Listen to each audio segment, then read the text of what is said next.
Hi students, అందరికీ స్వాగతం. Welcome to LTX classes. నేను మీ SPR alias SP Rajan. So ఈరోజు మనం హిందూ న్యూస్ అనాలిసిస్ అనేది చూడబోతున్నాం. That too for the July 3rd కోసం హిందూ న్యూస్ అనాలిసిస్ అనేది చూడబోతున్నాం. సో ఎవరైతే తెలుగు రాష్ట్రాల నుంచి, ఏపీ, తెలంగాణ నుంచి యూపీఎస్సీ ప్రిపేర్ అవుతున్నారో వారంతా కూడా తప్పకుండా ఫాలో అవ్వాల్సిన సీరియస్ ఆస్పిరెంట్స్ కోసం అద్భుతమైన హిందూ న్యూస్ అనాలిసిస్ అనేది మనం అందిస్తున్నాం. సో సారీ ఫర్ డిలే అండి. సో ఫ్రమ్ 2 days నాకు హెల్త్ అంతగా సరిలేదు. సో అందువల్ల ఏంటంటే we are having a delay in classes. అలాగే ఏంటంటే కంటెంట్ కూడా ఏంటంటే we need to work on కదా. So suffering from some fever. So అందువల్ల కొద్దిగా డిలే అవుతుంది. వీ కెన్ అడ్జస్ట్ అండి. సో మనం సంవత్సరం అంతా చెప్తున్నప్పుడు మధ్యలో ఇలాంటి బ్రేక్స్ జరుగుతుంటాయి. But we can overcome and come with a force. So అందువల్ల 2-3 days until I get well soon you just adjust. Okay. So అదొకటి నా తరపు నుంచి రిక్వెస్ట్. సో తర్వాత maximum I put my efforts to give a qualitative content still whatever happens because you are always on my side to support. తర్వాత ఇక్కడ చూడండి, మనం July 1st కంతా కూడా అద్భుతమైన ఆన్సర్ రైటింగ్ కోర్స్ అనేది అందించున్నాం. మర్చిపోవద్దు, ఎవరైతే యూపీఎస్సీ ప్రిపేర్ అవుతున్నారో వారు 3 స్టేజెస్ ఆఫ్ ఎగ్జామ్లోకి వెళ్ళాలి: ప్రిలిమ్స్, మెయిన్స్ అండ్ ఇంటర్వ్యూ. అందరికీ తెలియని విషయం ఏంటంటే ప్రిలిమ్స్లో ఉండే సిలబస్ అంతా కూడా మెయిన్స్లోనే మీకు కవర్ అవ్వడం అనేది జరుగుతుంది. సో మెయిన్స్ అనేది మీకు ర్యాంక్ తెచ్చిపెడుతుంది, కానీ ప్రిలిమ్స్ కాదు. అందువలనే ఇంటర్వ్యూ అనేది మీ క్యారెక్టర్, మీ యొక్క బిహేవియర్. సో అందువల్ల పర్సనాలిటీ టెస్ట్. సో అది మీ పర్సనాలిటీని బట్టి మారుతుంది, అది ఎవాల్వ్ అవుతుంది. కాకపోతే అన్నిటికన్నా ఇప్పుడు మేజర్ ఎడ్జ్ ఉండేది ఈ మెయిన్స్.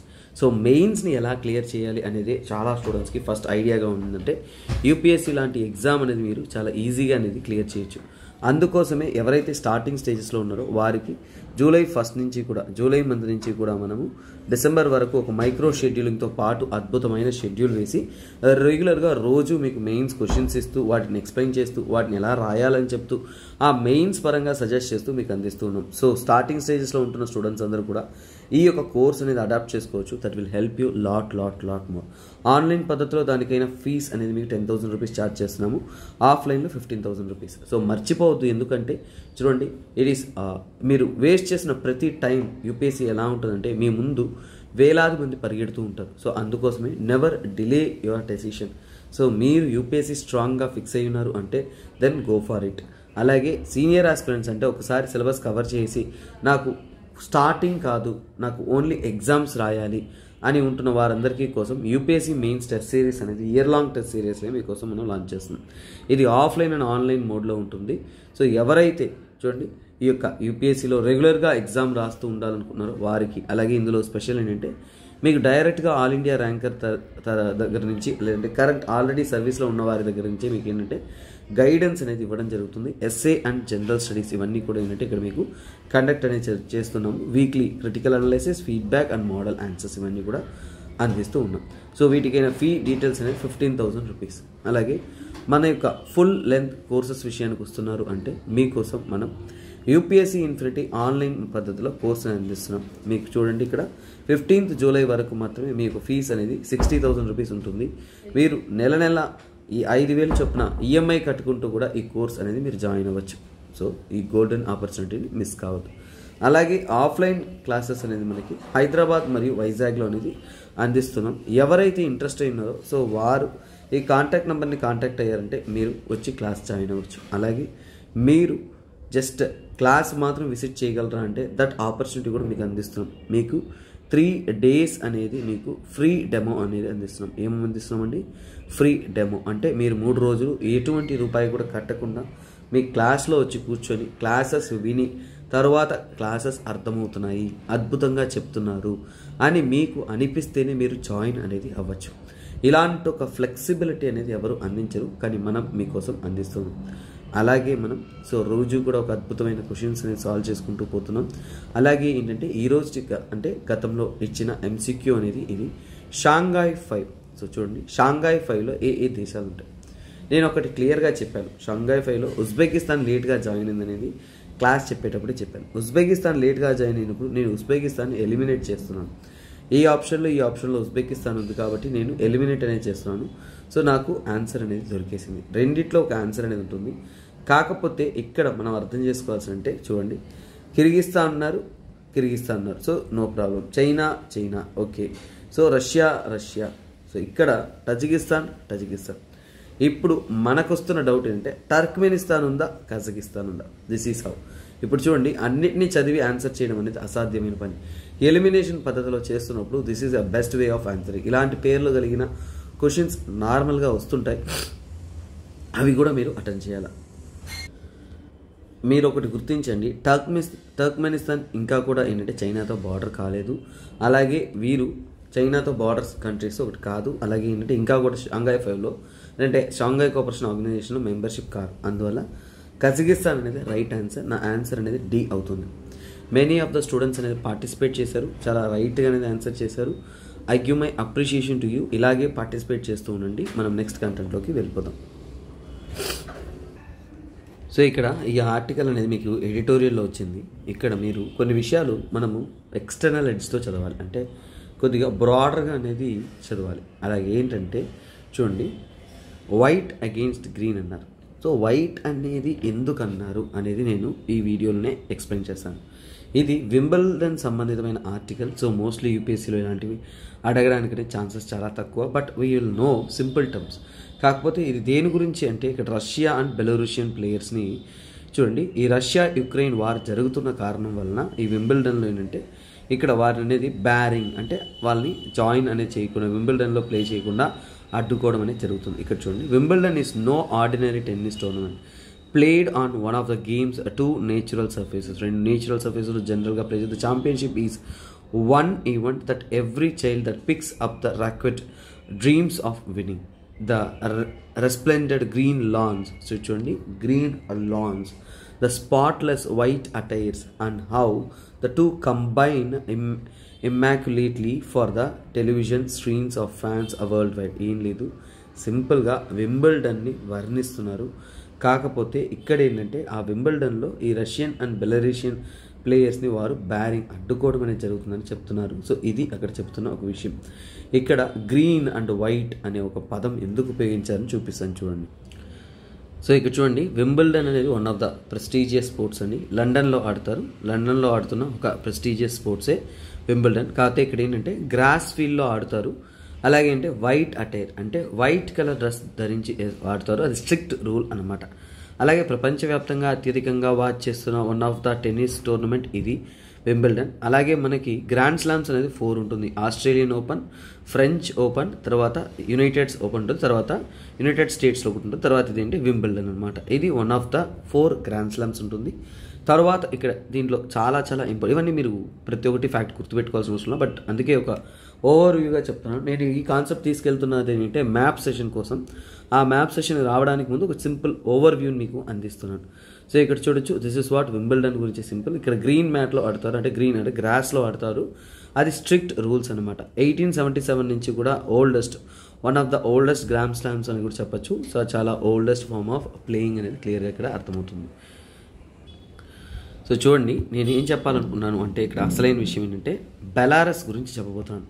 బెలారషియన్స్ అంటున్నారు కదా, బెలారస్లో ఉంటున్న సమస్య ఏంటి, అది మ్యాప్ ఓరియంటెడ్లో మీకు చెప్పబోతున్నాను. బెలారస్ అనే కంట్రీ ఎక్కడుందో చూడండి. ఈవెన్ ఈ పదం ఎప్పుడు వచ్చిందంటే వాగ్నర్ గ్రూప్ గురించి ఇష్యూ వచ్చినప్పుడు కూడా మనకి బెలారస్ గురించి మాట్లాడారు. ఎందుకంటే ఈ పాయింట్ మీరు కొన్ని విషయాలు మీరు అర్థం చేసుకోవాలి. ఏంటంటే ఇది యుక్రెయిన్. ఇంకా నేను మీకు యుక్రెయిన్ మ్యాప్ చెప్పాను, మీకు గుర్తుంది కదా. సో ఎవరైతే రెగ్యులర్ ఫాలో అవుతున్నారో యుక్రెయిన్ మ్యాప్ చెప్పి చుట్టూ ఉన్న కంట్రీస్ చదవండి నాన్న, ఖచ్చితంగా యూపీఎస్సీలో అడుగుతారనేసి. అదేవిధంగా 2023లో ఇయర్ పేపర్లో మీకు అడిగారు కూడా. అదేవిధంగా కొన్ని మ్యాప్స్ అనేది ఇలాగే మనం చదువుతూ ఉంటాం. అందులో బెలారస్ అది. ఎందుకంటే ఇది 3 విషయాల్లో ఈరోజు న్యూస్లో ఉంది, కానీ హిందూలో లేదు. ఒక కారణం ఎందుకంటే బెలారస్ ఎంబసీ అనేది నెదర్లాండ్లో వచ్చేసి దోచుకోవడం అనేది జరిగింది, వ్యాండలైజ్ చేయడం జరిగింది. అలాగే ఈరోజు ఒక ఎడిటోరియల్లో బెలారషియన్స్ అని ఇచ్చున్నారు. నిన్న వాగ్నర్ గ్రూప్లో బెలారస్. అంటే ఎప్పుడైతే ఒక వారంతో పాటు కంటిన్యూస్గా ఒక పేరు తడబడుతూ ఉందో ఖచ్చితంగా వాటి మీద ఎక్స్ట్రా అటెన్షన్ మనం చూపించాలి. అందుకోసమే అది మీకు తీసుకొస్తున్నాను అనమాట. సో ఇప్పుడు మీకు అర్థమవుతుంది ఎందుకు ఈ సబ్జెక్ట్ చదువుతున్నాం అనేది. ఇక్కడ when I come to this Belarus, ఇక్కడ ఒకసారి చూడండి. బెలారస్ అనేది land locked country. Land locked country అంటాం. ల్యాండ్ లాక్డ్ కంట్రీ అంటే ఎటువైపు కూడా సముద్రానికి ఆనుకుని ఈ బెలారస్ అనేది లేదు, క్లియర్గా ఇక్కడ కనిపిస్తుంది.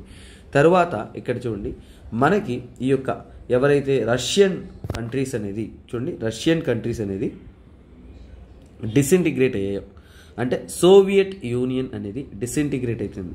గుర్తుపెట్టుకోండి, సోవియట్ యూనియన్ అనేది 1989లో అనేది అది విడిపోతుంది సోవియట్ యూనియన్. అలా విడిపోతున్నప్పుడు ఈ యొక్క యూరోపియన్ కౌంటర్ పార్ట్తో వస్తున్న క్యాలిక్యులేషన్స్లో ఏంటంటే ఇక్కడ చూడండి, ఇక్కడ రష్యా వస్తుంది మనకి, సో రష్యన్ పార్ట్ వస్తుంది, తర్వాత ఇంకోటి యుక్రెయిన్ ఒకటి, ఇక్కడ బెలారస్.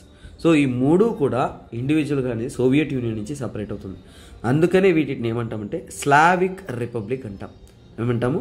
స్లావిక్ రిపబ్లిక్ అంటాం. నేను మ్యాప్ సెషన్గానే ఇద్దామనుకున్నాను, మ్యాప్తో పాటు కొద్ది కంటెంట్ కూడా మీకు ఇస్తాను, that will help you. So Slavic republic అన్నప్పుడు అంటే 1991లో చూడండి, 1991లో ఈ కంట్రీ అనేది ఈ యొక్క సోవియట్ యూనియన్ నుంచి కూడా సపరేట్ అయిన తర్వాత స్వతంత్రం అనేది పొందుతారు ఇక్కడ. సో అలాగే ఏంటంటే ఈ కంట్రీ అనేది చాలా చాలా మనకి క్రూషియల్గా అనేది ఉంటుంది. This is what. అలాగే ఈ స్లావిక్ రిపబ్లిక్స్లో చిన్న కంట్రీ ఏదన్నా ఉందంటే ఈ బెలారస్. ఎందుకంటే చూడండి, రష్యా చాలా పెద్దది, యుక్రెయిన్ చాలా పెద్దది, తరువాత ఇక్కడ బెలారస్. ఇప్పుడు మీకు అర్థమైంటుంది, చాలా వరకు రష్యన్స్ ఉంటున్న భాగంలో, యుక్రెయిన్లో కొంత భాగంలో కూడా రష్యన్స్ ఎక్కువగా ఉంటారు. అలాగే అంటే ఈ యొక్క బెలారస్లో కూడా రష్యన్స్ ఎక్కువగా ఉంటారు. సో ఇది ఇక్కడ ఉంటున్న మేజర్ ఇష్యూగా చూస్తుంటాము. సో అలాగే ఏంటంటే వీటి యొక్క బార్డర్ కానీ మ్యాప్ కానీ మనం స్ట్రిక్ట్గా అనేది ఇంకోసారి చదువుతాం. Yeah, I hope this image is sufficient. So ఇక్కడ చూడండి, ఇప్పుడు క్లియర్గా బెలారస్కి ఈస్టర్న్ సైడ్ అనేది రష్యా బార్డర్ ఉంది.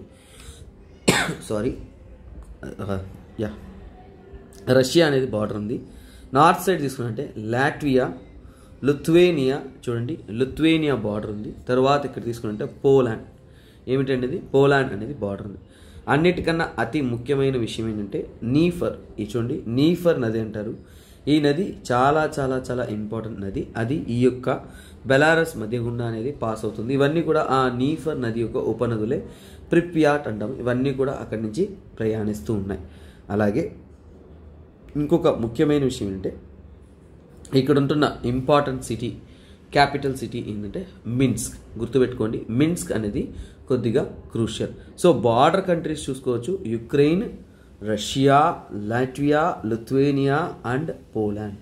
చాలా చాలా crucial. Capital and largest city ఏదైనా ఉందంటే మిన్స్క్. సో చూడండి, ప్రతి చిన్న విషయాన్ని మనం చదువుతున్నాం. ఇక్కడ నీఫర్ అనేది ఇంపార్టెంట్ నది, నీమన్ రివర్, ఇవన్నీ కూడా ఉపనదులు, అవన్నీ కూడా ఫర్దర్గా కంబైన్ అనేది ఫామ్ అవుతుంది. ఇది ఈ యొక్క సో కాల్ బెలారస్ యొక్క మ్యాప్, బెలారస్ సంబంధితమైన కంటెంట్. ఎలాగో ఈ మ్యాప్ బాగుంది కాబట్టి దాన్ని కూడా నేను మీకు కంటెంట్లో అనేది పేస్ట్ చేస్తాను. అది మీకు ఫ్యూచర్లో అనేది మీరు చదువుకోవడానికి కూడా హెల్ప్గా ఉంటుంది, నో ప్రాబ్లం. ఇప్పుడు బెలారస్ గురించి నేను ఇంకా మరింత కంటెంట్ అనేది అందించాలి. ఇప్పుడు లొకేషన్స్ అనేది నేను మీకు ఇక్కడే మార్క్ చేసి చూపించున్నాను కాబట్టి సో మళ్ళీ మీకు దీన్ని చదవాల్సిన అవసరం లేదు. ఈ నోట్స్ మీ చేతికి వస్తుంది కాబట్టి అక్కడ మీరు చూసుకోవచ్చు. ఈ బెలారస్ గురించి కొన్ని విషయాలు మనం నేర్చుకోవాలి, ఆ పాయింట్స్ అనేది మనం నేర్చుకుందాం. I will try to replace it here. Yeah, కొద్దిగా అడ్జస్ట్ చేసుకోండి, ఈరోజు చాలా ఎనర్జీ లో ఉంది నాకు, but I'm trying to make a quality content. Let's make it a best. చూడండి బెలారస్. సో చూడండి బెలారస్ గురించి చాలా ఇంపార్టెంట్ థింగ్. ఎప్పుడైనా కానీ మ్యాప్స్లో చదువుతున్నప్పుడు ఈ సముద్ర తీర ప్రాంతానికన్నా కానీ ల్యాండ్ లాక్డ్ కంట్రీస్ మీద మీకు ఐడియా అనేది ఖచ్చితంగా ఉండాలి. అందుకే ఇది ఏమంటే ఈ బెలారస్ అనేది ల్యాండ్ లాక్డ్. ఏంటది? ఇది land locked country. Land locked అంటే సముద్ర తీరం అనేది దానికి కనెక్టివిటీ లేదు. అది ఆ యూరోప్లో ఉంటున్న ల్యాండ్ లాక్డ్ కంట్రీస్లో ఇది ఒకటి. సో ఆల్రెడీ మీకు బార్డర్స్ అని చెప్పాను, అందులో ఇక్కడ ఒకసారిగా చెప్తాను. ఈస్ట్ సైడ్ ఏముంది మనకి? రష్యా అనేది ఉంది, నోట్స్ రూపంలో ఇస్తున్నాను, దట్ ఈస్ వర్త్. అలాగే ఏంటంటే యుక్రెయిన్ ఎక్కడుంది చూడండి, యుక్రెయిన్తో అనేది ఇది బార్డర్ అయింది. సౌత్ సైడ్ అనేది మీకు యుక్రెయిన్ ఉంది. తర్వాత వెస్ట్ సైడ్ తీసుకున్నారు అంటే పక్కాగా ఏంటంటే పోలాండ్ అనేది ఉంది. తర్వాత కొద్దిగా మనకి నార్త్ వెస్టర్న్ ఏంటది, ఇది నార్త్ వెస్టర్న్ సైడ్ అక్కడ తీసుకున్నారంటే లిథువేనియా. ఏమిటండి అది? లిథువేనియా కానీ తర్వాత లాట్వియా, ఈ రెండు దేశాలు ఉన్నాయి. మొత్తానికి ఏంటి 1 2 3 4 5 కంట్రీస్ అనేది ఉన్నాయి. అలాగే ఈ బెలారస్ యొక్క క్యాపిటల్, బెలారస్ కంట్రీ యొక్క క్యాపిటల్ కానీ అలాగే లార్జెస్ట్ సిటీ అయినా సరే మిన్స్క్ అనేది మీరు గుర్తుపెట్టుకోవాలి, చాలా చాలా క్రూషియల్. ఈ బెలారస్ అనేది రష్యా నుంచి సారీ గైస్ మాట్లాడుతుంటేనే దగ్గు వస్తుంది. సో ఇక్కడ చూద్దాం, బెలారస్ మనం చాలా జాగ్రత్తగా తెలుసుకోవాల్సింది అంటే ఇక్కడ ఎక్కువగా మాట్లాడుతున్న భాష ఏంటి, లాంగ్వేజ్ చూడండి. రష్యన్స్ ఎక్కువగా ఉన్నారనేది మనకు క్లియర్గా అర్థమైనప్పుడు 70% జనాలు 70% అనేది రష్యన్స్ అనేది ఉన్నారు. సో ఒక స్టేట్మెంట్ చూడండి, రష్యన్ లాంగ్వేజ్ వాళ్ళు మాట్లాడతారు, అఫీషియల్గా కూడా అదే ఉంటుంది. తర్వాత బెలారషియన్ చేయండి, బెలారషియన్ అంటే ఇది కూడా అంటే ఒక క్రాస్ బ్రీడ్ లాంటి లాంగ్వేజ్ అని చెప్పుకోవచ్చు. ఇది ఒక 24% అనేది మాట్లాడుతూ ఉంటారు. సో ఇది ఒక ఏంటంటే ఇక్కడ కంబైన్ లాంగ్వేజెస్ అనేది మాట్లాడుతుంటారు. కొద్దిగా యుక్రెయిన్ ఇలాంటివి కూడా ఏంటంటే ఇక్కడ అనేది ఎక్కువగా ఉంటుంది. చాలా వరకు వీటి యొక్క టోపోగ్రఫీ అంటే అక్కడ ఉంటున్న ల్యాండ్స్ అనేది ఎలా ఉంటుందంటే ఫ్లాట్ లో ల్యాండ్స్, అక్కడ కొండల ప్రాంతాల కన్నా కానీ ఫ్లాట్ లో ల్యాండ్స్గా అనేది ఇక్కడ ప్రాపర్టీ ఉంటుంది. తర్వాత తీసుకుంటున్నాము అంటే ఇక్కడ చాలా వరకు కంట్రీ అనేది టోపోగ్రఫీలో తీసుకుంటున్నాము అంటే అక్కడ ఉంటున్న ల్యాండ్ ఫామ్ని స్టడీ చేసినప్పుడు 40% అనేది ఏంటంటే ఫారెస్ట్ కవర్తో ఉంటుంది. ఏముంటుంది, ఫారెస్ట్ కవర్ అనేది చాలా మంచిగా అనేది ఉంటుంది, క్లియర్గా అర్థమైంది. అక్కడ ఉంటున్న ఫారెస్ట్ని ఏమంటే బయాలోవిజా ఫారెస్ట్ అంటారు. బయాలోవిజా ఫారెస్ట్ ఎక్కడ ఉందంటే మీకు ఇక్కడ నుంచి గుర్తు రావాల్సింది అంటే బెలారస్ అన్నమాట. అలాగే మనకి దొరికిన సో ఇక్కడ యూరోపియన్ ప్లేన్స్లో ఉంటున్న ఒక longest stretch of forest area ఏదైనా ఉందంటే ఇదే. అలాగే ఇక్కడ ఉంటున్న రివర్స్లో ఏంటంటే మీకు ఆల్రెడీ చూపించాను, నీఫర్ ఏమంటాం మనం దీన్ని, నీఫర్ అంటాం. నీఫర్ రివర్ అనేది చాలా చాలా ఇంపార్టెంట్ రివర్, ఇందులో ఫ్లో అవుతున్న రివర్.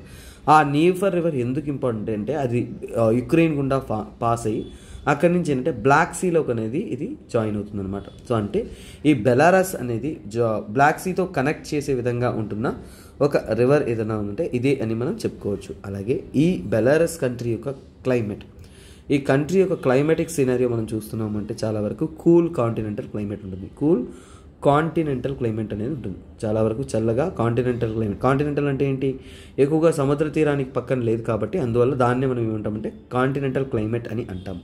సో ఇది అక్కడ ఉంది. సో అలాగే ఏంటంటే ఇక్కడ చాలా వరకు ఈ ప్రాంతంలో చూస్తున్నామంటే ఇక్కడ ఉంటున్న ప్రజలు అంతా కూడా ఏంటంటే 1991 ఆ టైంలో స్వతంత్రం పొంది ఇవన్నీ కూడా స్లావిక్ రిపబ్లిక్, అది నేను ఇంతకుముందే చెప్పున్నాను మీకు, స్లావిక్ రిపబ్లిక్స్లో ఇది ఒక భాగమే. సో ఇప్పుడు స్లావిక్ రిపబ్లిక్ అంటే ఏంటి అనేది మనం తెలుసుకుంటాము 3 పాయింట్లో.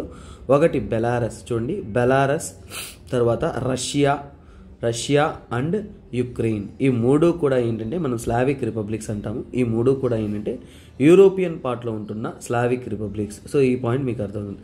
అందులో బెలారస్ అనేది మీకు స్మాలెస్ట్ అనేది మీ మైండ్లో అనేది అలా గుర్తుండిపోవాలి. That is one thing crucial అనమాట. అలాగే ఈ బెలారస్లో ఉంటున్న వాళ్ళని చాలా వరకు ఏమంటారంటే వైట్ రష్యన్ అంటారు. ఈ 2-3 సార్లు న్యూస్లో ఉంది కాబట్టి దాన్ని నేను కవర్ చేయడం అనేది జరిగింది. ఇలా ఎప్పుడైనా కానీ కరెంట్ అఫైర్స్లో వచ్చినాయంటే వాటికి నేనంటే ఈ విధంగా మీరు నోట్స్ తీసుకోవాలి, మ్యాప్ చదవాలి, మ్యాప్ రిలేటెడ్ కంటెంట్ మేక్ చేయాలి. కంటెంట్ చేసిన తర్వాత దాన్ని మీరు ఒక మ్యాప్ ఒక కంటెంట్ అన్నట్టు నోట్స్లో మీరు రాసుకున్నారంటే that will help you in long term preparation. Next కూడా ఇది కూడా జాగ్రఫీ రిలేటెడే, ఇంపార్టెంట్ ల్యాండ్ మార్క్ అది. India China ramp up infra on north bank of Pangong lake.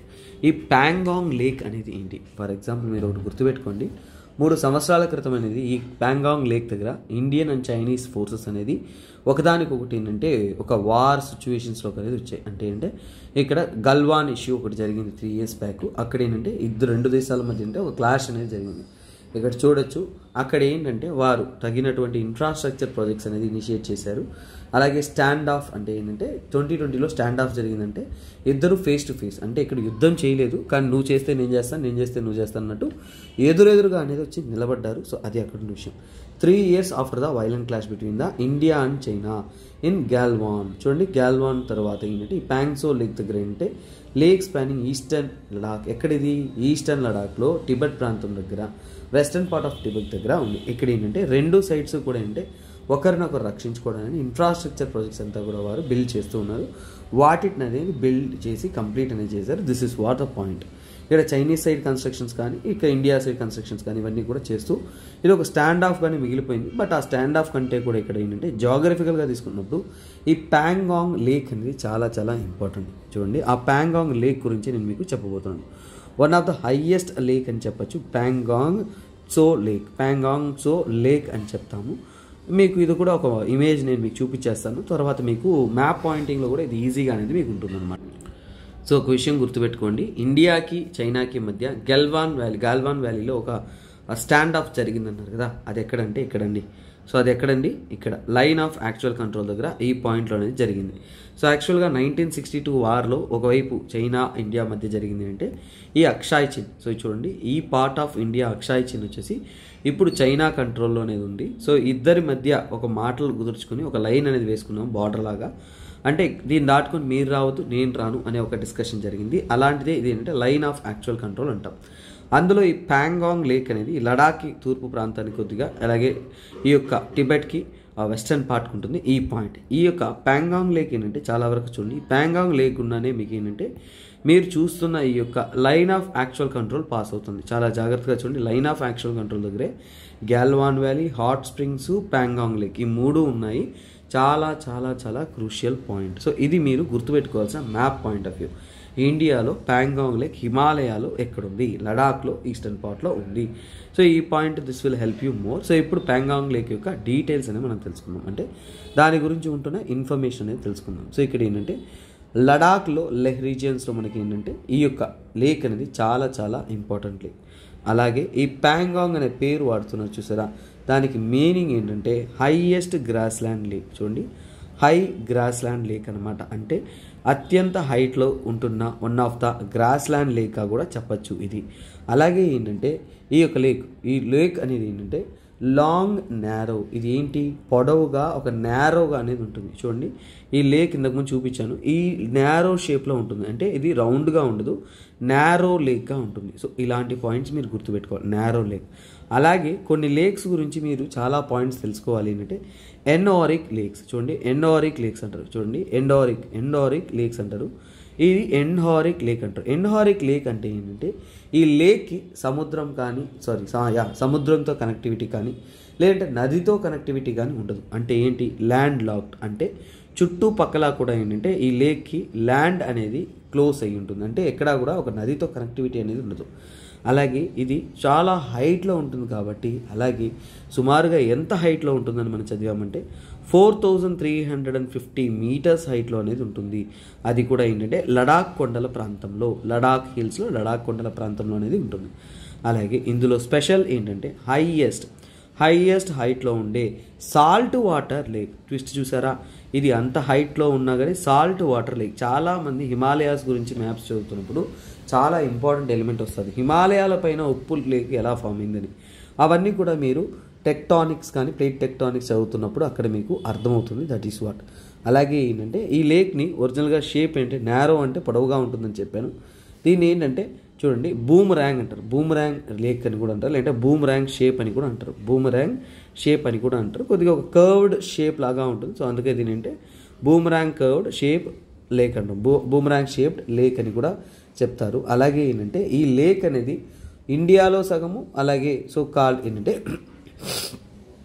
చైనాలో కూడా ఉంది. అంటే ఇది ఏంటంటే 1/3 అనేది ఈ లేక్ అనేది ఇండియాలో లొకేట్ అయ్యి ఉంది. తర్వాత 2/3 ఆఫ్ ద లేక్ అనేది చైనాలో అనేది లొకేట్ అయ్యింది. This is one thing you need to remember. ఈ పాయింట్ మీరు గుర్తుపెట్టుకున్నారంటే that is well and good, safe and happy. తర్వాత ఈ లేక్ అనేది ఫేమస్ ఫర్ చేంజింగ్ కలర్స్. ఏంటంటే చేంజింగ్ కలర్స్ అంటే ఇది రంగులుగా ఉంటుందని చెప్తున్నారు. ఎందుకంటే ఈ లేక్ అనేది ఒక్కొక్కసారి ఒక్కొక్క కలర్లో ఉంటుంది, బ్లూ కలర్లో, గ్రీన్ కలర్లో, అలాగే ఏంటంటే రెడ్ కలర్లో కూడా ఈ లేక్ ఉంటుంది. అంటే చాలా వరకు కలర్ఫుల్గా ఉంటున్న లేక్ అని కూడా చెప్తుంటారు. That is why this lake is very very famous. So ఈ లేక్ ఏంటో, మ్యాప్ ఏంటో, తర్వాత కంటెంట్ ఏంటో, ఎలిమెంట్స్ ఏంటో అన్నీ కూడా మనం చూసుకోవడం అనేది జరిగింది. ఈ ప్రాంతం దగ్గర ఏంటంటే మన ఇండియా కూడా బార్డర్ అండ్ రోడ్ ఇనిషియేటివ్తో భాగంగా ఒక హైవే కూడా బిల్డ్ చేస్తున్నారు. చైనా వాళ్ళు కూడా ఇన్ఫ్రాస్ట్రక్చర్ బిల్డ్ చేస్తున్నారు రెండు పక్క దేశాలు. ఎందుకంటే ఈ లేక్ అనేది ఏంటి రెండు దేశాల వైపు కూడా కోఆర్డినేటెడ్గా ఉంది కాబట్టి ఇక్కడ ఏంటంటే బిల్డింగ్ అంటే ఇన్ఫ్రాస్ట్రక్చర్ ప్రొడక్ట్స్ అంతా కూడా చేస్తున్నారు అనేది ఇక్కడ అర్థమైంది. అలాగే ఏంటంటే వీటి కోసం ఏంటంటే రెండు తరపు వాళ్ళు మాట్లాడుకునేది ఒక కన్క్లూషన్కి అనేది వచ్చున్నారు. సో స్టూడెంట్స్, ఇంకొక ఇంపార్టెంట్ అనౌన్స్మెంట్, ఎవరైతే 2024 ప్రిలిమ్స్ ప్రిపేర్ అవ్వాలనుకుంటున్నారో వారికంటూ డైరెక్ట్గా సురేష్ సార్ గైడెన్స్ తరపు నుంచే మీరు ప్రిపేర్ అవ్వాలనుకుంటున్నారంటే ఈ కోర్స్ మీకోసం ఎవ్రీ డే అనేది ఎవ్రీ మంత్ అనేది ఒక మైక్రో షెడ్యూల్ ప్రాసెస్లో అనేది ఏం ప్రిపేర్ అవ్వాలి, ఎలా ప్రిపేర్ అవ్వాలి అనే ఒక గైడెన్స్తో పాటుగా ఏంటంటే టార్గెట్ ప్రిలిమ్స్ 2024 అనేది మీకు అందించడం అనేది జరిగింది. లైఫ్ టైం వ్యాలిడిటీ కలిగిన కోర్స్ ఇది మీకోసం సార్ అందిస్తూ ఉన్నారు. ఎవరైతే సార్ గైడెన్స్తో మీరు యూపీఎస్సీ ప్రిపేర్ అవ్వాలనుకుంటున్నారో వారు ఈ కోర్స్ అనేది జాయిన్ అవ్వచ్చు అనమాట. Okay students, next current affairs ఏంటంటే చూడండి. Why has IMF view on crypto market in Latin America changed. So దీనికి మీరు కొన్ని విషయాలు ముందుగా అర్థం చేసుకోవాలి. ఈ యొక్క ఆర్టికల్ దేని గురించి మాట్లాడుతుందంటే చూడండి, క్రిప్టో ఎకనామీస్. ఏంటది క్రిప్టో ఎకనామీస్ అంటే? చూడండి, క్రిప్టో కరెన్సీ అనేది ఏంటంటే మనకి ఎప్పుడూ కూడా బ్లాక్ చైన్ టెక్నాలజీని ఉపయోగించుకుని క్రిప్టో ఎకనామీస్ ఏంటంటే, క్రిప్టో ఎకనామీస్ అంటే దేశాలంతా కూడా యాక్చువల్గా మార్కెట్లో వాలటైల్గా, అంటే రేట్లు ఫిక్స్డ్గా ఉండదు, ఎక్కువ తక్కువ అని మారుతూ ఉంటుంది. అలా ఉంటున్న ఒక సిస్టమ్ని అడాప్ట్ చేసుకుంటూ ఎలా దేశాలు అనేది మారాయి. సో లాటిన్ అమెరికన్ కంట్రీస్, ముఖ్యంగా ఏంటంటే లాటిన్ అమెరికన్ కంట్రీస్ అంటే సౌత్ అమెరికన్. సో ఒక్కసారిగా ఈ మ్యాప్ నేను చూపిస్తాను. లాటిన్ అమెరికా అనేది దేని అంటారో ఒకసారి చూడండి. ఇక్కడ చూడండి, లాటిన్ అమెరికా అంటే ఏంటంటే నార్త్ అమెరికా కాకుండా ఉంటున్నవన్నీ కూడా లాటిన్ అమెరికా. ఇక్కడ చూడండి, ఈ part of America, south America రెండింటినీ కలిపితేనే లాటిన్ అమెరికా అంటాం. మ్యాప్ చాలా important. Mexico, Guatemala, Honduras, El Salvador, Nicaragua, Costa Rica, Panama, Venezuela, Colombia, Ecuador, Guyana, Peru, Brazil, Bolivia ఎక్కడుంటున్నా సో కాల్డ్ మన యొక్క వెస్ట్ ఇండీస్ కంట్రీస్ అంటాము. Cuba, Haiti, Dominican Republic, Puerto Rico ఇవన్నీ కూడా ఏంటంటే లాటిన్ అమెరికన్ కంట్రీస్లో వస్తుందన్నమాట. ఇక్కడ Bolivia, Paraguay, Argentina, Chile, Uruguay. ఇక్కడ మనం మాట్లాడుతున్నది ఏంటంటే చూడండి, ఎల్ సాల్వడార్ ఎక్కడుందంటే ఇక్కడ చూడండి, దిస్ పార్ట్. ఎక్కడుంటున్న ఎల్ సాల్వడార్ అనే ఒక కంట్రీ అనేది చాలా జాగ్రత్తగా గుర్తుపెట్టుకోండి. ఎల్ సాల్వడార్ అనేది ఒకవైపు పసిఫిక్ ఓషన్కి బార్డర్ చేస్తూ ఇంకోవైపు గ్వాంటమెలా అండ్ హోండురస్కి బార్డర్ చేస్తుంది. ప్రతి చిన్న విషయాన్ని చదువుతున్న సమయంతో ఏంటంటే మ్యాప్ అనేది కూడా మీకు క్రూషియల్. సో ఇక్కడ ఏంటంటే క్రిప్టో ఎకనామీ గురించి చెప్తున్నారు. ఇప్పుడు మ్యాప్ క్లియర్ చేశాను. క్రిప్టో ఎకనామీ గురించి చెప్తున్నప్పుడు అంటే ఇది ఎవరి యొక్క వ్యూ అంటే IMF యొక్క వ్యూ గురించి మాట్లాడుతున్నారు. ఇక్కడ మీరు రెండు విషయాలు తెలుసుకోవాలా. క్రిప్టో కరెన్సీ ఏమిటంటే, అది క్రిప్టో కరెన్సీ అనేది ఒక టర్మ్ మీరు అర్థం చేసుకోవాలి. క్రిప్టో కరెన్సీ అనేది మార్కెట్ రెగ్యులేటెడ్ కాదు, అంటే మనము ఈజీగా గవర్నమెంట్ రెగ్యులేట్ చేస్తున్నది కాదు. ఇది కూడా ఏంటంటే this is a form of digital currency. Digital కరెన్సీలో చూడండి, డిజిటల్ కరెన్సీలో అంత ఈజీగా గవర్నమెంట్ యొక్క కంట్రోల్ లేకుండా ఉండేదాన్నే క్రిప్టో కరెన్సీ అంటాం. మరి CBDC అనేది ఏంటి? కొన్ని టర్మ్స్ నేర్చుకొని మన సబ్జెక్ట్లోకి వెళ్ళాలి. CBDC అంటే సెంట్రల్ బ్యాంక్ డిజిటల్ కరెన్సీ అనమాట. అంటే ఇది కూడా డిజిటల్ కరెన్సీయే. బట్ ఏంటంటే CBDC అంటే గవర్నమెంట్ కంట్రోల్లో ఉంటుంది. ఎవరి కంట్రోల్లో ఉంటుంది? గవర్నమెంట్ కంట్రోల్లో ఉంటుంది. ఇది వాస్తవం. అలాగే ఏంటంటే దీని యొక్క అడాప్టేషన్ కారణం ఏంటంటే ఫస్ట్ ఆఫ్ ఆల్ IMF యొక్క రోల్ చెప్తా చూడండి. IMF ఏంటంటే ఏదైనా కానీ బెయిల్అవుట్గా ఇస్తారు. అంటే ఏదైనా ఒక కంట్రీ దివాలా అయిపోతుంది, ఎకనామికల్గా డీస్టేబుల్ అయిపోతుంది, వారి యొక్క స్థాయిని కోల్పోతున్నారు అన్న సమయంలో సాయానికి ఎవరు వస్తారంటే IMF అనేది వస్తుంది. ఎవరికి? Any country. మొన్న కూడా మీరు తీసుకున్నారంటే శ్రీలంకకు వచ్చింది, పాకిస్తాన్కి వచ్చింది, అంటే మన ఇండియా కూడా 1990sలో వచ్చింది. కాకపోతే వాళ్ళు ఆ దేశానికి సాయం చేసిన తర్వాత అంటే రిఫార్మ్స్ అనేది తెస్తారు. అంటే మార్కెట్ రెగ్యులేషన్స్లో మార్పులు తీసుకొస్తూ మార్కెట్లో ఎలా వాళ్ళు మార్పులు తీసుకురావాలనే సజెషన్తో పాటు అన్నీ కూడా వాళ్ళు ఇన్వాల్వ్ అవుతారు అన్నమాట. అంటే ఇక్కడ IMF అనేది ఈ లాటిన్ అమెరికన్ కంట్రీస్ అనేది క్రిప్టో కరెన్సీని అడాప్ట్ చేసుకోవడానికి ఫస్ట్ స్టార్టింగ్లో వ్యతిరేకంగా అనేది ఉండేవారు. అంటే బిట్ కాయిన్ ఇలాంటివన్నిటికీ కూడా ఏంటంటే వాళ్ళు వ్యతిరేకంగా అనేది ఉన్నారు. సో ఇంతకుముందు అంతా కూడా డాలర్ అనేది మనకి మోడ్ ఆఫ్ కరెన్సీ. ఎప్పుడు కూడా చూడండి, డాలర్ అనేది ఏంటంటే ఇంటర్నేషనల్ వారీగా కూడా ఒక మోడ్ ఆఫ్ కరెన్సీగా అనేది ఉంటుంది. అలా ఉంటున్న సమయంలో ఏంటంటే సో ఎల్ సాల్వడార్ చూడండి, అలా ఉంటున్న సమయంలో ఎల్ సాల్వడార్ అనే ఒక కంట్రీ,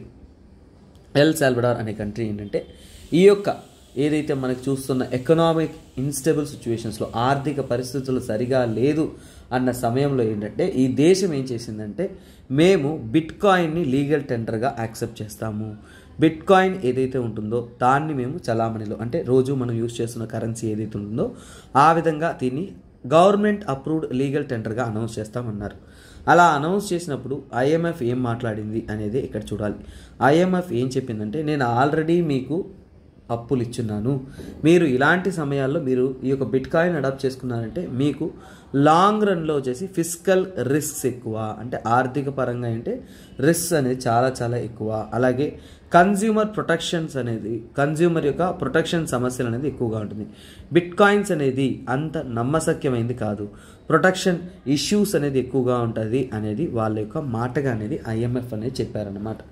అలాగే ఇక్కడ మనము ఈ క్రిప్టో ఎకనామీకి ఎందుకు ఈ యొక్క లాటిన్ అమెరికన్ కంట్రీస్ మగ్గు చూపిస్తున్నారు ఎక్కువగా ఇంట్రెస్ట్ చూపిస్తున్నారు అనేది కొన్నిసార్లు నా తెలుగు పదాలు అలా ఇలా తడపడొచ్చు. So adjust. సో అలాగే ఇక్కడ చూడండి, అర్జెంటీనా. ఫస్ట్ ఆఫ్ ఆల్ ఏంటంటే అర్జెంటీనా పరిస్థితి చూడండి, చిలీ పరిస్థితి చూడండి, తర్వాత ఏంటంటే చాలా వరకు కొలంబియా. ఈ దేశాలంతా కూడా లాటిన్ అమెరికన్ కంట్రీస్ అంతా కూడా చాలా వరకు ఏంటంటే ఆర్థిక పరిస్థితులు దారుణమయమైంది. అంటే ఏంటంటే వాళ్ళకి ఒక స్టేబుల్ కాయిన్ లేకుండా ఏంటంటే వీళ్ళంతా కూడా ఏంటంటే డీస్టేబుల్, అంటే కరెన్సీ అనేది వాళ్ళ యొక్క కరెన్సీ అనేది ఏంటంటే డీవాల్యుయేషన్ గురైంది. అంటే చాలా వరకు వెనిజువలా ఇష్యూ మీ అందరికీ తెలుసు. ఇవన్నీ కూడా ఏంటంటే వెనిజువలా అనేది ఆర్థికంగా కూడా చాలా సఫర్ అయింది. ఇన్ఫ్లేషన్ అనేది పీక్స్కి తాకింది. ఎందుకంటే వాళ్ళంతా కూడా దేన్ని అడాప్ట్ చేసుకున్నారు, US డాలర్ని నమ్ముకొని ఉన్నారు. కాకపోతే ఇది మనకి ఖచ్చితంగా ఏంటంటే సరైన పద్ధతిలో ఏంటంటే మనకి కరెక్ట్ కాదు. ఇది ఏంటంటే మనకి వొలటిలిటీని ఎక్కువ ఇస్తుంది అనేసి వీళ్ళు ఏంటంటే వేరే వాటిని అడాప్ట్ చేసుకోవాలనేది వీళ్ళ యొక్క ప్లాన్. అంటే ఏంటంటే ఇక్కడ నుంచి ఏంటంటే చేంజ్ అనేది కోరుకుంటున్నారు. ఇలా కోరుకుంటున్న చేంజ్లో ఏంటంటే ఈవెన్ మనం తీసుకుంటున్నాము అంటే ఇంకా సో కాల్డ్ మనం చూస్తున్న ఈ యొక్క కంట్రీస్ అంతా కూడా ఏంటంటే గ్లోబల్ క్రిప్టో కరెన్సీ అడాప్షన్ ఇండెక్స్లో టాప్ పర్ఫార్మెన్స్లో ఉన్నాయి. అప్పుడు ఏంటంటే ఈ బ్యాంక్స్ అంతా కూడా ముఖ్యంగా లాటిన్ అమెరికన్ కంట్రీస్ ఏవైతే ఉన్నాయో చాలా వరకు ఉంటున్నా ఈ లాటిన్ అమెరికన్ కంట్రీస్. సో ఇప్పుడు మీకు లాటిన్ అమెరికా అంటే మ్యాప్ చూపించా కాబట్టి మీకు ఇక ఇబ్బంది లేదు, అదే మీ మైండ్లో అనేది గుర్తున్నారు. ఈ లాటిన్ అమెరికన్ కంట్రీస్ అంతా కూడా ఏంటంటే ఇక్కడి నుంచి మారాలి కాబట్టి ఏం చేశారు అంటే they shifted to CBDC, central bank digital currency వైపు మూవ్ ఆన్ అయ్యారు. అలాగే దాన్ని మెయింటైన్ చేయడానికి బ్లాక్ చైన్ ఇన్ఫ్రాస్ట్రక్చర్ చూడండి, బ్లాక్ చైన్ టెక్నాలజీ ఏదైతే ఉంటుందో ఆ టెక్నాలజీని కూడా ఏంటంటే వారు అడాప్ట్ అనేది చేసుకున్నారు. అంటే వాటిని వాళ్ళు అమలుపరచడం కానీ ఉపయోగించుకోవడం అనేది జరుగుతుంది. అలాగే ఇక్కడ తీసుకుంటున్నారు అంటే ఈ ఎల్ సాల్వడార్ వీటన్నిటికీ మెయిన్ హీరో లేదంటే మెయిన్ ఇనిషియేటివ్ లేదంటే ముందున్న వ్యక్తి, చాలా వరకు ముందు చూపున్న వ్యక్తి ఎవరంటే ఆ ముందు చూపే కొంత సక్సెస్ అయింది, కొంత ఫెయిల్యూర్ అయింది. అందులో ఏంటంటే ఎల్ సాల్వడార్ మనం తీసుకుంటున్నామంటే దాని యొక్క ప్రెసిడెంట్, ఎల్ సాల్వడార్ దేశం యొక్క ప్రెసిడెంట్ ఎవరు అంటే హీఈస్ నయీబ్ బుకేలే. ఎవరతను? నయీబ్ బుకేలే. ఈ నయీబ్ బుకేలే ఎవరైతే ఉన్నారో ఈ నయీబ్ బుకేలే ఏం చేశారు అంటే వారు డైరెక్ట్గా ఫస్ట్ కంట్రీగా అంటే ప్రపంచవ్యాప్తంగా ఉన్న దాంట్లోనే ఫస్ట్ కంట్రీగా ఏంటంటే బిట్ కాయిన్ అనేది లీగల్ టెండర్గా అనేది అడాప్ట్ చేసుకున్నారు. బిట్ కాయిన్ ఇక్కడ నుంచి మేము లీగల్ టెండర్గా యాక్సెప్ట్ చేస్తామని చెప్పారు. అది కూడా ఎప్పటి నుంచే September 7, 2021 నుంచి కూడా. సో అక్కడి నుంచి కూడా ఏంటంటే బిట్ కాయిన్ అనేది వాళ్ళ యొక్క లీగల్ టెండర్లో మార్కెట్లో ఏంటంటే వాళ్ళు ఉపయోగించుకున్నారు. సో ఇది ఏంటంటే ముందు బాగా చూసామంటే చాలా వరకు ఎన్నో మార్కెట్ సిస్టమ్స్ అనేది వాళ్ళకి డీస్టెబిలైజ్ అవుతున్నా సరే, ఆ మార్కెట్లో క్రాషెస్ అవుతున్నా సరే ఇతని యొక్క క్రిప్టో కరెన్సీ ఇనిషియేటివ్ అనేది చాలా వరకు ఎల్ సాల్వడార్ అనేది కాపాడడం అనేది జరిగింది. అంటే చెప్తున్నా కదా, కొంత పాజిటివ్ ఉంటుంది, కొంత నెగిటివ్ ఉంటుంది. సో అలాగే ఏంటి ఈ కంట్రీ వచ్చేసి ఇలాంటి ఒక సో కాల్డ్ బిట్ కాయిన్ ఉపయోగించుకోవడానికి చివో డిజిటల్ వ్యాలెట్ అనేది తీసుకొచ్చారు. ఏంటది? చివో డిజిటల్ వ్యాలెట్ సిస్టమ్ అనేది తీసుకొచ్చారు. ఆ డిజిటల్ వ్యాలెట్ని అనుసరించి ఏంటంటే వీళ్ళు అడాప్ట్ చేసుకొని పోతూ ఉన్నారు. అలాగే ఏంటంటే బిట్ కాయిన్ ఫండ్స్ చాలా వరకు ఏంటంటే వీరు బిట్ కాయిన్స్ ద్వారా బిట్ కాయిన్ బాండ్స్ కూడా ఇష్యూ చేయడం జరిగారు. బిట్ కాయిన్ బాండ్స్ ద్వారా ఏంటంటే వాళ్ళు ముఖ్యంగా ఈ బాండ్స్ అంతా కూడా బిట్ కాయిన్ సిటీస్ అంటే వారికి ఉంటున్న సిటీ యొక్క ఇన్ఫ్రాస్ట్రక్చర్. బిట్ కాయిన్ సిటీ అంటే వాళ్ళ యొక్క సిటీ ఇన్ఫ్రాస్ట్రక్చర్ని అన్నిటిని బిల్డ్ చేయడానికి అనేది వాళ్ళు స్ట్రాంగ్ అనేది తీసుకుంటూ వచ్చారు. అలాగే ఏంటంటే స్టార్టింగ్ స్టేజెస్లో ఉన్నంత వేగం ఇప్పుడు చూడలేకపోయారు. ఈ బిట్ కాయిన్ ఇన్వెస్ట్మెంట్ తీసుకున్నారు అంటే బిట్ కాయిన్లో పెడుతున్న పెట్టుబడి చాలా వరకు అంటే ఒకప్పుడు ఉన్నంత లేదు. బిట్ కాయిన్ ఇన్వెస్ట్మెంట్ అనేది ఈ దేశంలో అనేది చాలా వరకు ఏంటంటే అనుకున్నట్టు లేదు. అంటే ఈ ఫ్రమ్ ద బిగినింగ్ తీసుకున్నట్టే 26.3% అనేది ఏమైందంటే డ్రాప్ అయినది. ఏంటి? ఇన్వెస్ట్మెంట్ అనేది డ్రాప్ అవ్వడం కూడా చూశారు.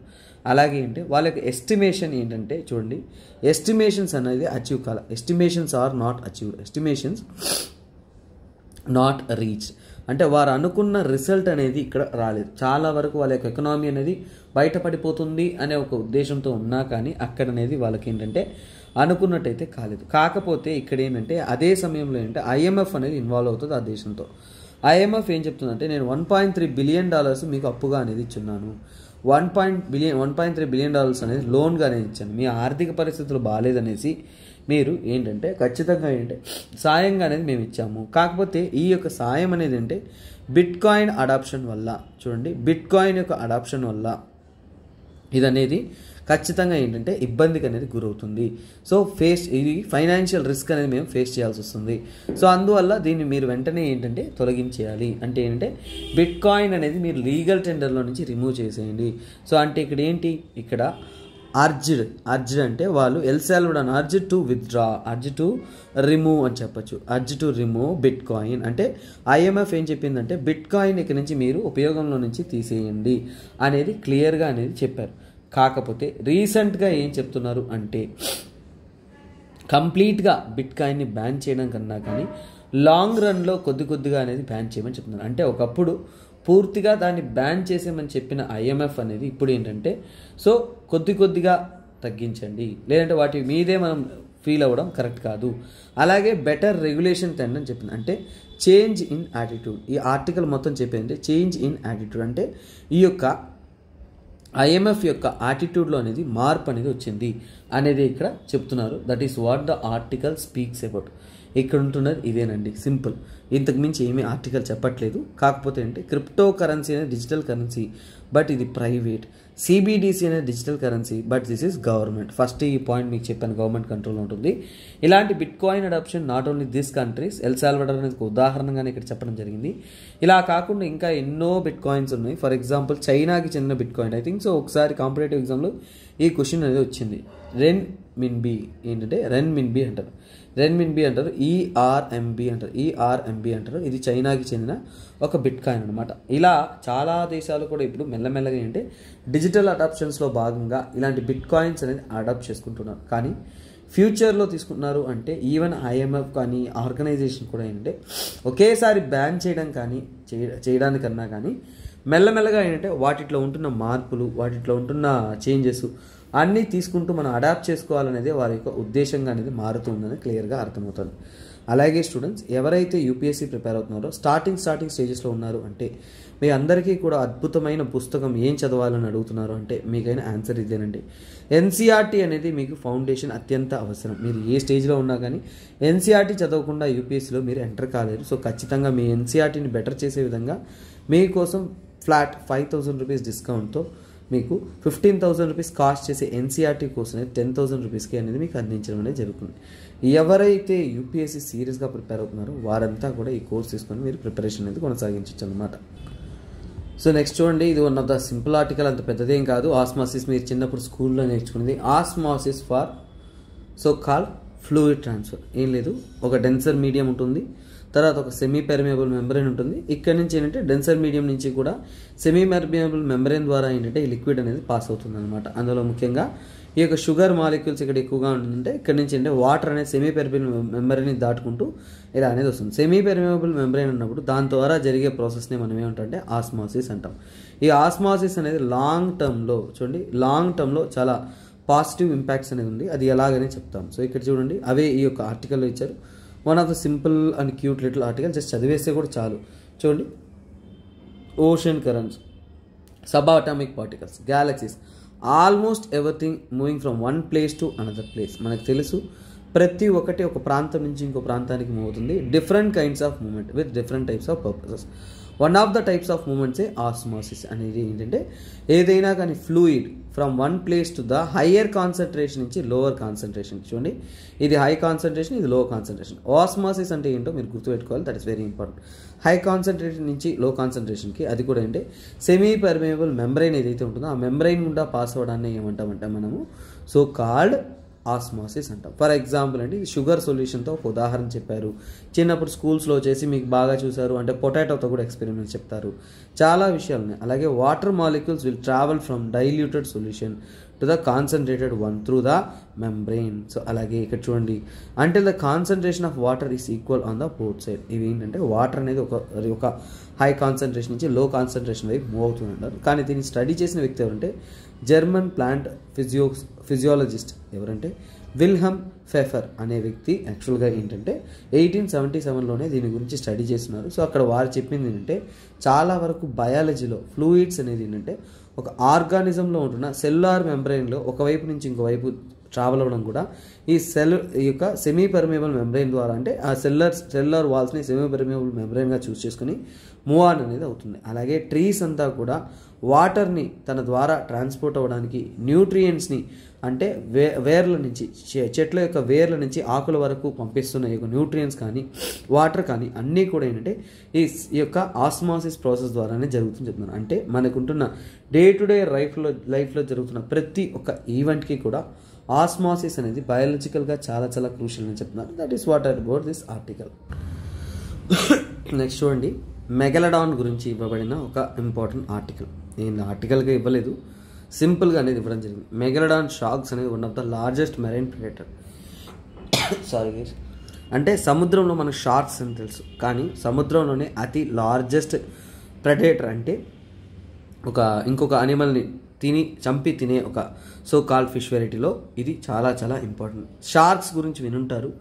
షార్క్స్లోనే లార్జెస్ట్ షార్క్స్ ఏమన్నా ఉన్నాయంటే ఇవి భూమి మీద ఎప్పుడు బతికాయి అంటే 23 నుంచి 3.6 మిలియన్ ఇయర్స్ వరకు అవి బతికాయి. అలాగే అంటే 50 అడుగుల కంటే కూడా పొడవుగా కూడా ఉంటుంది.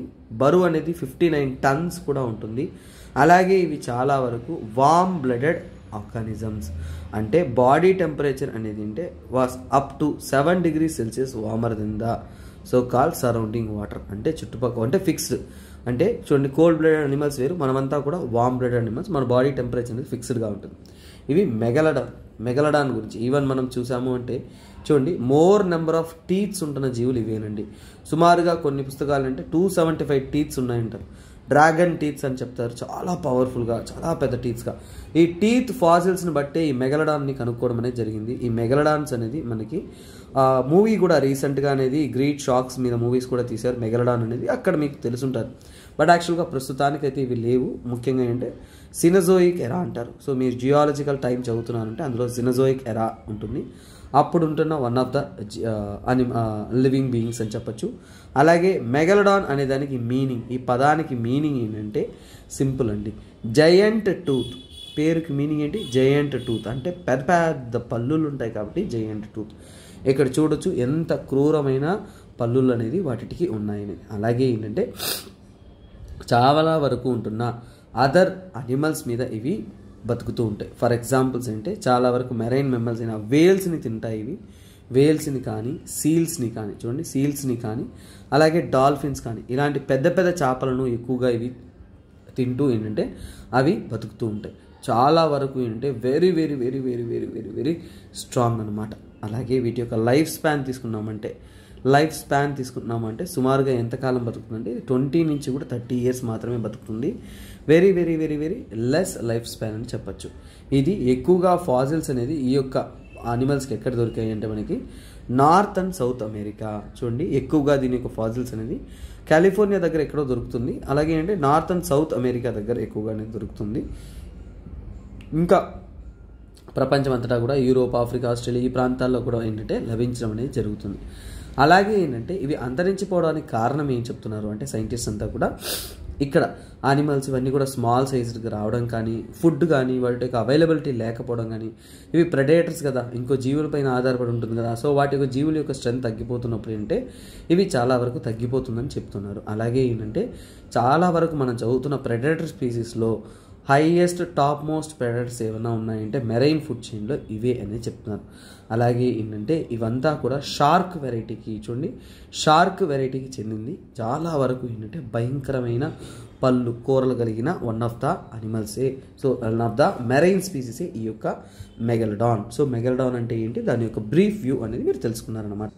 Next important announcement, UPSC optional infinity అనేది మన తరపు నుంచి అందిస్తున్నాం. న్యూ బ్యాచెస్ అంతా స్టార్ట్ అయింది. మీరు ఆప్షనల్ ప్రిపేర్ అవ్వాలంటే ఇంతకు మించి సరైన సమయం లేదండి. సో క్విక్లీ ఎర్లీగా తీసుకోండి. ఎందుకంటే డిలే చేశారు అంటే సిలబస్ కవరేజ్ అనేది మీతో కాదు. అందువల్ల స్టార్టింగ్ స్టేజెస్లో ఉంటున్న స్టూడెంట్స్కి నా తరపు నుంచి సజెషన్, టైం తక్కువ ఉంటున్నప్పుడు అంటే డెసిషన్ త్వరగా తీసుకోవాలి, అప్పుడే మీరు క్లియర్ అనేది చేయగలరు. ఇక్కడ 15th జూలై నుంచి కూడా ఏంటంటే మనకి ఈ యొక్క కోర్స్ ఫీస్ అనేది మనం రికార్డెడ్ పద్ధతిలో 20ను అలాగే లైవ్ అండ్ రికార్డెడ్ 25ను ఉంచుంటాము. PSIR, pubad, sociology, anthropology and Telugu literature లాంటి అద్భుతమైన ఆప్షన్స్ అనేది మీకోసం మనం అందిస్తున్నాం. ఎవరైతే ఇంట్రెస్టెడ్ ఉన్నారో వారు ఈ ఆప్షన్స్ తీసుకొని ప్రిపేర్ అనేది అవ్వచ్చు అనమాట. సో నెక్స్ట్ ఆర్టికల్ చూడండి, the master plan of the slaves. దేని గురించి మాట్లాడుతుందంటే సింపుల్గా ఈ టాపిక్ అంటే అర్బన్ గవర్నెన్స్. చూడండి, అర్బనైజేషన్ గురించి ఈ ఆర్టికల్ మొత్తం కూడా మనకు మాట్లాడుతున్న కాన్సెప్ట్ అంటే అర్బనైజేషన్. అర్బనైజేషన్లో ఉంటున్న సమస్యలు ఏంటి, అర్బనైజేషన్లో ఉంటున్న గవర్నెన్స్ ఇష్యూస్ ఏంటి అనే విషయాలని ఇది మీకు తీసుకొస్తుంది. గవర్నెన్స్లో కానీ అర్బన్ గవర్నెన్స్లో కానీ టాపిక్ అనేది ఇది మీకు చాలా క్రూషియల్. ఎందుకు దీని గురించి మాట్లాడుతుందంటే అర్బన్ 20 సిటీస్. చూడండి, అర్బన్ 20 సిటీ షెర్పాస్ అనేవారు మీటింగ్ అనేది కండక్ట్ చేశారు. సో ఫారిన్ డెలిగేసీ కూడా అందరూ కూడా ఏంటంటే ఈ యొక్క మీటింగ్ అనేది అటెండ్ చేశారు.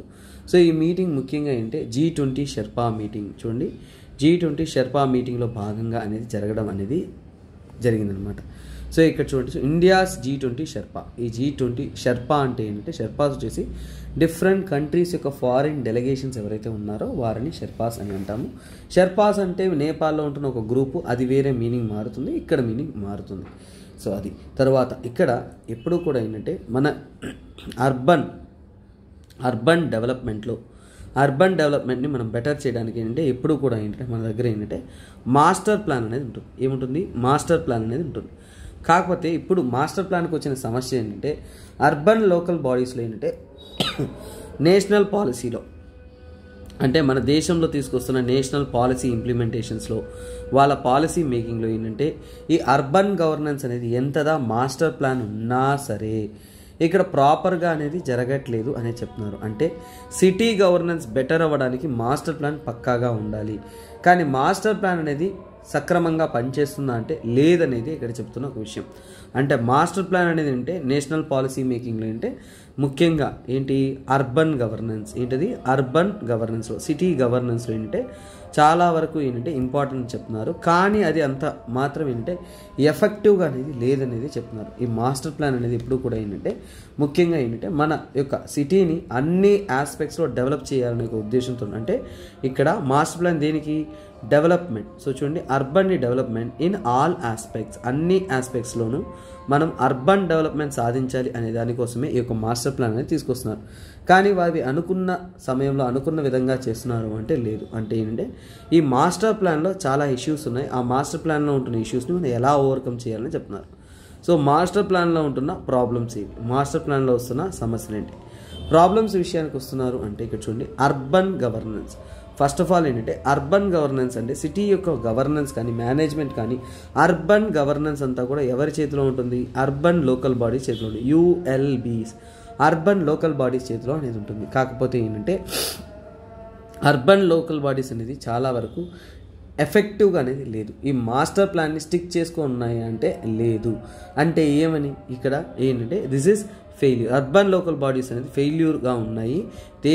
దేని విషయంలో, మాస్టర్ ప్లాన్ విషయంలో. అంటే ఒక సిటీని ఆల్రౌండ్ డెవలప్ చేయడానికి అనేది ఈ అర్బన్ లోకల్ బాడీస్ అనేది సక్రమంగా ఉన్నాయంటే లేదు. అందులో ఏంటంటే చాలా వరకు మనం తీసుకున్నామంటే పొలిటికల్ ఇన్వాల్వ్మెంట్ ఎక్కువ. అర్బన్ లోకల్ బాడీస్లో ఏంటంటే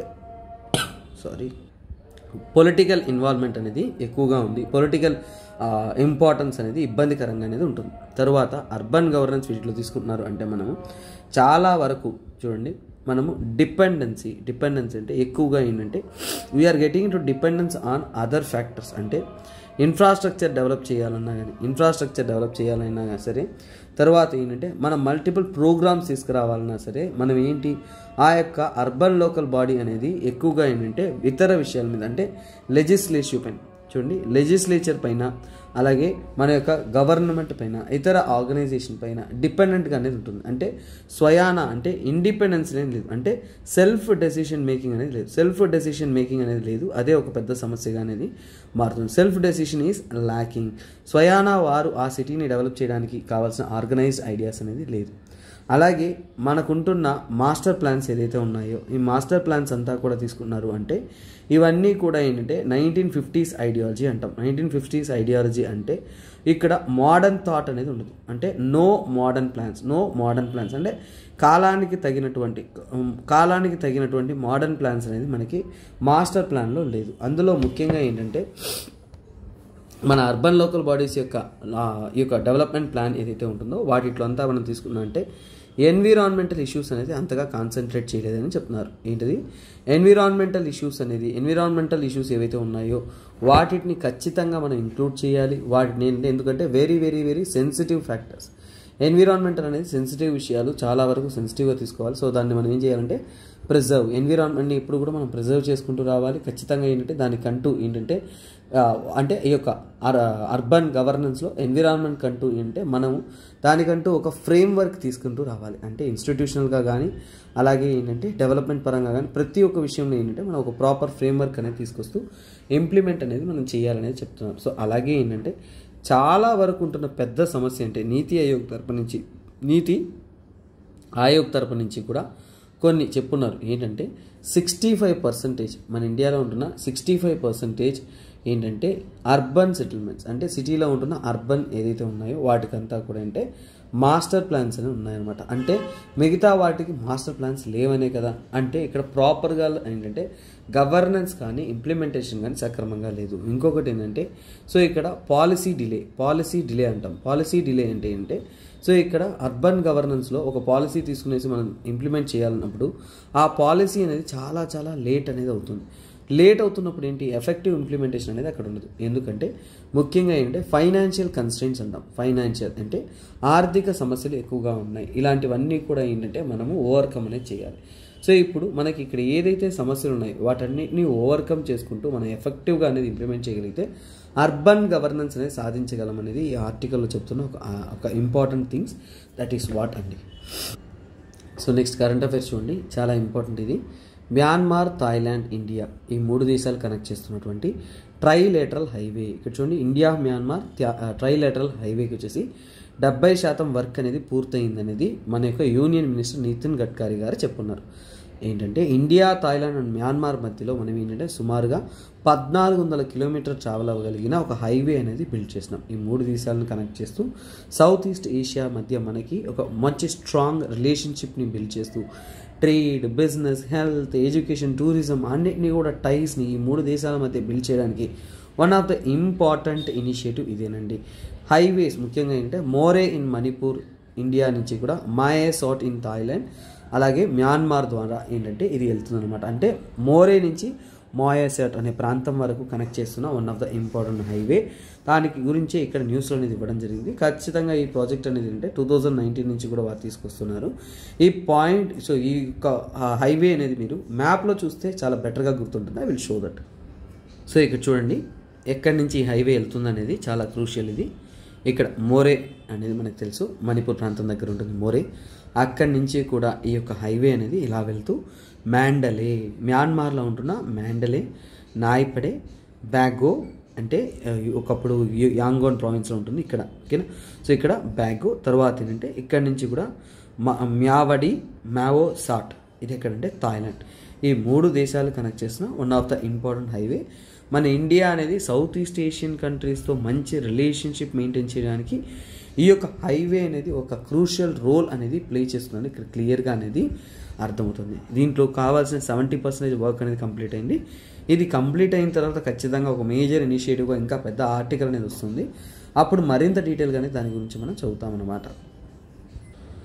సో ఈ ఆర్టికల్ గురించి ఒక ఓవర్వ్యూ చెప్పేస్తాను. సో డీటెయిలింగ్ వెళ్ళట్లేదు, ఓవర్వ్యూ చెప్తాను. సో ఇక్కడ ఏంటంటే పాకిస్తాన్ దేశం వచ్చేసి ఈ మధ్యకాలంలో చాలా పెద్ద సమస్యలను ఫేస్ చేసి ఇప్పుడే కొద్దిగా కామ్గా ఉంది. అంటే calm after storm for Pakistan. ఏంటంటే పాకిస్తాన్లో ఫస్ట్ ఏంటంటే పొలిటికల్ ఇన్స్టెబిలిటీ వల్ల ఏంటంటే అంటే పొలిటికల్గా ఏంటంటే స్టెబిలిటీ లేదు, పొలిటికల్ ఇన్స్టెబిలిటీ అనేది ఉండేది. అంటే పార్టీస్ మధ్య పోరు కానీ అలాగే ఒకరికొకరు అండర్స్టాండింగ్ లేకుండా పొలిటికల్ ఇన్సెక్యూరిటీ కానీ అంటే పొలిటికల్ పార్టీస్ నుంచి షిఫ్ట్ అవ్వడం కానీ పొలిటికల్ టర్బులెన్స్ కానీ ఇబ్బందులు అనేది ఎక్కువగా ఉంటూ ఉన్నాయి. తర్వాత ఏంటంటే పాకిస్తాన్ వచ్చేసి ఎకనామిక్ క్రైసిస్, ఆర్థిక పరిస్థితులు వికటించాయి, ఎకనామిక్ క్రైసిస్లోకి వెళ్ళిపోయింది. అంటే ఏంటంటే బ్యాంక్రప్ట్ అయింది. చాలా వరకు ఏంటంటే బ్యాంక్రప్ట్ అయ్యే పరిస్థితి దాకా వచ్చింది. చాలా వరకు ఎక్స్ట్రీమ్ ఇన్ఫ్లేషన్ ఫేస్ చేసింది. ఆర్థికంగా ఏంటంటే రేట్లు భయంకరంగా పెరిగిపోయి సాయానికి IMF అనేది వచ్చింది. సో ఇలాంటి ఒక పరిస్థితి నుంచి తేరుకున్నాను. తర్వాత డెప్ట్, అప్పుల్లో అనేది పాకిస్తాన్ వచ్చేసి విపరీతంగా అనేది కూరుకుపోయారు. ముఖ్యంగా ఇతర దేశాల నుంచి వీరు తీసుకున్న అప్పు అనేది చాలా ఎక్సీడ్ అయిపోయి వాళ్ళ రెవెన్యూలో ఏంటంటే వాళ్ళకు వస్తున్న ఆదాయంలో ఏంటంటే 50% వాళ్ళకి అప్పులు వడ్డీలు కట్టడానికే సరిపోయేదన్నమాట. అలాంటి ఒక డెప్ట్ క్రైసిస్ నుంచి తేరుకున్నారనమాట. తరువాత ఇన్ఫ్లేషన్ అంటే విపరీతమైన రేట్లు పెరిగిపోవడం. చూడండి, 48 ఇయర్స్ హై, 48 సంవత్సరాలు లేనటువంటి హై ఇన్ఫ్లేషన్ అనేది పాకిస్తాన్ వచ్చేసి ఫేస్ చేశారనమాట. అంత దారుణమైన ఇన్ఫ్లేషన్ ఫేస్ చేసుకునేసి ఇప్పుడు కొద్దిగా ఏంటంటే ఫుడ్, రా మెటీరియల్స్ వాటి యొక్క సప్లై అనేది కొద్దిగా బెటర్గా అనేది నడుస్తుంది. తర్వాత పాకిస్తాన్లో తీసుకున్నారంటే పవర్ అండ్ ఎనర్జీ షార్టేజ్ అనేది చాలా ఎక్కువగానే ఉండేది. సో ఈ పవర్ అండ్ ఎనర్జీ షార్టేజ్ కూడా ఏంటంటే చాలా వరకు ఏంటంటే ఇబ్బంది కలగడానికి కారణం ఏంటంటే వీరి యొక్క ఇన్ఫ్రాస్ట్రక్చర్ అంతా కూడా ఫారిన్ డిపెండెంట్, అంటే ఇతర దేశాల మీద ఆధారపడి ఉంటూ ఉన్నాయి. ఇవన్నీ కాదురా స్వామి అన్నప్పుడు ఏంటంటే నేచర్ తనంతట తాను విలయతాండవం అనేది చేసింది. అంటే కోవిడ్-19 ఆ సమయంలో ఏంటంటే ఒక దారుణమైన ఫ్లడ్స్, ఎన్నడూ చూడనటువంటి వరదలు అనేది ఈ పాకిస్తాన్ దేశం అనేది చూసిందనమాట. ఇలా ఎన్నో కష్టాలు, ఇబ్బందులు అన్నీ చూసుకుని పాకిస్తాన్ అనేది ఇప్పుడు ఏంటంటే కొద్దిగా కామ్గా, అంటే ఇంకొక దారుణమైన వైలెన్స్ కానీ దారుణమైన ఇంపాక్ట్ ఏవీ లేకుండా ఒక నార్మల్ కండిషన్స్లో ఉందనేది ఈ ఆర్టికల్ చెప్తున్న ఒక విషయం. ఎందుకంటే ఇక్కడ మనకి ఎప్పుడు కూడా ఇండియా పర్స్పెక్టివ్లో వస్తున్న ఆర్టికల్స్ హై కాన్సన్ట్రేట్ చేయాలి, ఇతర ఆర్టికల్స్ అనేది మీరు ఓవర్వ్యూగా అర్థం చేసుకోవాలి. బట్ ఇక్కడ టైం సరిపోవట్లేదు, ఐ టు హ్యావింగ్ ఏంటంటే థ్రోట్ ఎక్కువైతుంది. సో అందువల్ల I'm winding this session up to hear. అలాగే మనం వైండప్ చేయడానికి ముందు ఒక చిన్న important thing, UPSC prelims infinity. ఎవరైతే ప్రిలిమ్స్ కోసం మాత్రమే ప్రత్యేకమైన కోర్స్ కావాలనుకున్నారో వారి కోసం లైవ్ అండ్ రికార్డెడ్ పద్ధతిలో కంప్లీట్గా CSAT, polity, history, economy, geography, science and tech, environment, current affairs, NCERT and prelims test series అన్నీ కూడా కంబైన్ చేసి మీకు 30,000 రూపాయలకి అనేది అందించడం అనేది జరుగుతుంది. లైవ్ అండ్ రికార్డెడ్ పద్ధతిలో ఈ కోర్స్ అనేది మీకు అందుబాటులో ఉంటుంది. సో ఎవరైతే యూపీఎస్సీ ప్రిలిమ్స్ ఇన్ఫినిటీ కోర్స్ తీసుకోవాలనుకున్నారో so kindly utilise this course. అలాగే we can go to the so called MCQ of the day, PYQ అంటే ప్రీవియస్ ఇయర్ క్వశ్చన్స్ అనేది అడగడం జరుగుతుంది. ఇక్కడ చూడొచ్చు చాలా స్టూడెంట్స్ వచ్చేసి ఎప్పుడు కూడా ఈ 2023లో ఒక రకంగా సివియర్గా నిలబడ్డ టాపిక్ ఏదైనా ఉందంటే జాగ్రఫీ అని చెప్తున్నారు. ఎందుకంటే ఒక మోస్ట్లీ జాగ్రఫీ రిలేటెడ్ క్వశ్చన్స్ వచ్చింది 2023లో ప్రిలిమ్స్లో. ఇప్పుడు జస్ట్ జరిగిన ప్రిలిమ్స్లో వచ్చిన ఒక జాగ్రఫీ రిలేటెడ్ క్వశ్చన్ నేను మీకు ప్రొవైడ్ చేయడం అనేది జరిగింది. సో ఇందులో ఏంటి ఇక్కడ చూడండి, how many of the above activities are often consider and discussed for the carbon capture and sequestration. Carbon capture and carbon సిక్వెస్ట్రేషన్కి సంబంధితమైన పాయింట్స్ ఏవి, ఎన్ని కరెక్ట్ అనేది అడుగుతున్నాను. ఓకేనా? సో ఇక్కడ క్వశ్చన్ని పాస్ చేసుకుని క్లియర్గా అండర్స్టాండ్ చేసుకుని తర్వాత మీ ఆన్సర్ అనేది ఇవ్వండి. So that's it guys. So ఈ రోజుకి ఈ సెషన్ ఇంతతో వైండప్ చేస్తాం. Hope I'll recover tomorrow very well and come up. If not so, ఒక 2-3 days I hope you students will adjust అండి. Otherwise I will come up. అంతే కొద్దిగా మనం అయిన తర్వాత మ్యాక్సిమం ఆర్టికల్స్ ఏదైనా మనం మిస్ అయిన చాలా క్రూషియల్ ఆర్టికల్స్ ఉన్నాయి అంటే మీకు ఖచ్చితంగా ఈ ఆర్టికల్ చెప్తే బాగుంటుంది అంటే మెన్షన్ చేయండి. When I get well I will try to cover that articles also. Pending ఉన్నా కానీ మీ కరెంట్ అఫైర్స్ ఎలాగో మన కరెంట్ అఫైర్స్ కోర్సులో కూడా అందిస్తూ ఉన్నారు. సో యూట్యూబ్లో మనం ఒక సెట్ ఆఫ్ హిందూలో ఉంటున్న ఆర్టికల్స్ చూస్తున్నాం, ఇంకా ఇతర ఆర్టికల్స్ అనేది మనం ఫర్దర్గా అనేది చూస్తూ ఉంటాం. ఓకేనండి, thanks for the day, for all your support. It means a lot for me. Okay guys, bye bye, take care, have a nice day. This is me, your SP Rajan alias SPR signing off. Have a nice day. ఖచ్చితంగా మనం ఇంకా ఎఫెక్టివ్గా, క్వాలిటేటివ్గా, అద్భుతంగా maps, content, questions, అలాగే subject ప్రతి ఒక్కటి కూడా అద్భుతంగా నేర్చుకుంటూ ఉంటాం. ఈ పీడిఎఫ్ మీకు చేతిలో ఉంటుంది. ఖచ్చితంగా మన టెలిగ్రామ్ గ్రూప్లో జాయిన్ అవ్వండి, అక్కడ మీకు అందిస్తారు. మర్చిపోవద్దు, మెయిన్స్ ఇనిషియేటివ్ అనేది ఒక అద్భుతమైన ఇనిషియేటివ్ మనం తీసుకొస్తున్నాము. ఆల్రెడీ నేనే పర్సనల్గా డీల్ చేస్తూ ఉన్నాను. సో అందువల్ల ఎవరైతే సీరియస్గా ఎలాగైనా సరే ఈ యొక్క మెయిన్స్తో పాటు మీరు సక్సెస్ అయ్యి ఒక ర్యాంక్తో బయటికి రావాలనుకుంటున్నారో వారంతా కూడా ఈ కోర్సును తీసుకోండి. ఇది చాలా అద్భుతంగా మీ యొక్క ప్రిపరేషన్ అనేది మార్చివేస్తుంది. మీ యొక్క ఆలోచన విధానాన్ని నేను మార్చేస్తాను, మీ యొక్క పర్స్పెక్టివ్ ఆఫ్ ఎగ్జామినేషన్ మార్చేస్తాను, మీ యొక్క అప్రోచ్ మార్చేస్తాను. ఈ ఎగ్జామ్ని ఎలా క్రాక్ చేయాలి అనే ఒక హింట్స్, క్వాలిటీ, కంటెంట్ అంతా కూడా మీకు అందించడం జరుగుతుంది.